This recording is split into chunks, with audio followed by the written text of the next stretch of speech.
Il martelait les boutons de sa manette à toute vitesse et venait de terminer, pour la 100e fois, son jeu préféré. Depuis des mois, il rêvait d'un nouveau jeu vidéo, mais son prix était bien au-delà de ses moyens. Un jour, il reçut un message de sa petite amie, Marie. « Cette année, on évite les cadeaux de Noël et on met plutôt de l'argent de côté. Ça te va ?»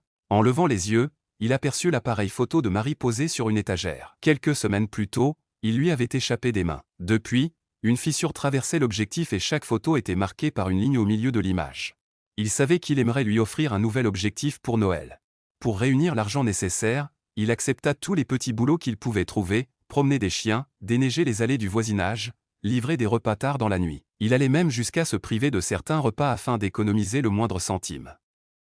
Malgré tous ses efforts, la veille de Noël, il lui manquait encore de l'argent.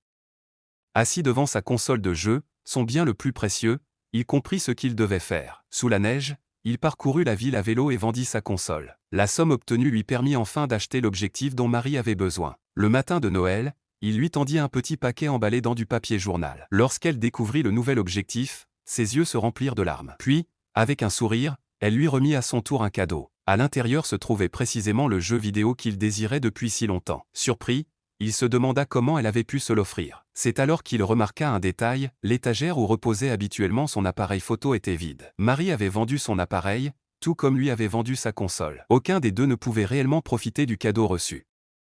Pourtant, ce matin-là, ils avaient obtenu quelque chose de bien plus précieux, la preuve de l'amour et du sacrifice qu'ils étaient prêts à faire l'un pour l'autre.